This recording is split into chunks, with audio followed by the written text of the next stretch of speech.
خبرهای اقتصادی امروز 28 فوریه در پیام تیوی. تاجیکستان از ابتدای سال جاری واردات آرد و گندم را کاهش داده است. بر اساس گزارش خدمات گمرک جمهوری در اولین ماه سال جاری واردات آرد نسبت به سال 2022 حدود 24.7% و واردات گندم 18% کاهش یافته است. طبق داده‌های این منبع در این مدت بیش از 2,700 تن آرد وارد شده است که نسبت به همین دوره سال گذشته 24.7% کاهش داشته است. حجم واردات آرد نیز برابر به $865,000 بوده است. همچنین در این مدت حجم واردات گندم نسبت به سال گذشته کاهش 18% داشته است. در ینوری سال جاری حدود 66,200 تن گندم به ارزش $20.6 میلیون به جمهوری وارد شد که قزاقستان همچنان تامین کننده اصلی آرد و گندمی بازار تاجیکستان می باشد.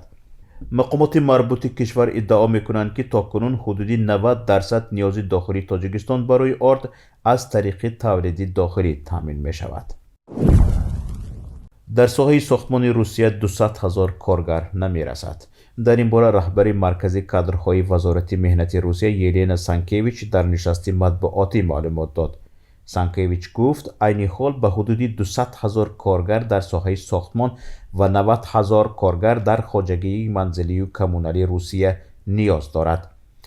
گفته می شود در خود کشور خباروفسک حدود 3,500 کارگر نمی رسد و شمار جایهای کاری خالی به مراتب از تعداد بیکاران در منطقه زیاد است. ماه اکتبر سال 2022 در وزارت ساختمان بنابر سبب نارسایی بناکاران جلب بیکاران را پیشنهاد نمودند. در شورای جمعیتی نزد وزارت ذکر کردند که این شمار از 3 تا 5 میلیون نفر را تشکیل می دهد. در همین حال ماه ایون سال 2022 معاون وزیر ساختمان و خواجگی منزلی و کمونالی نیکیتا ستاسیشین اظهار داشته بود که در شرکت های ساختمان کمبود کادرها به مشاهده نمی رسد.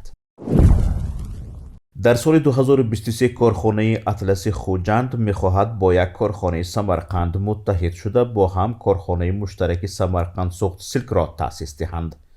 خبرگزاری سوخت نیوز با استناد از گفته عظیمجان غفوروف دیرکتور جمعیت دارای مسئولیت محدود اطلس خوجند نوشته است که کارخانه اطلس خوجند با یک کارخانه در سمرقند که به کارکرد پیله و استحصال رشته ابریشم مشغول است متحد می شود.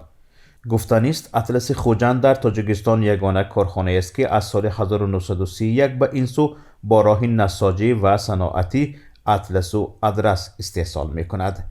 تا امروز قریب 70% تمام کارها دستی، 30% باقی مانده با تکنیک اجرا کرده می شود.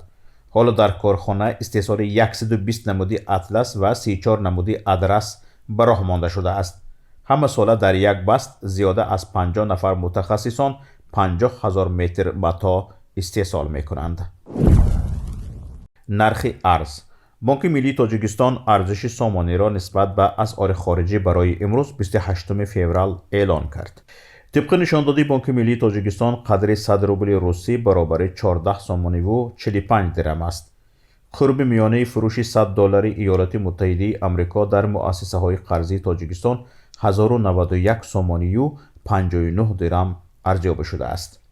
بانک ملی قرب میانه فروش 100 یورو را 1155 سامانه و 67 درم معین کرده است. نرخ طلا.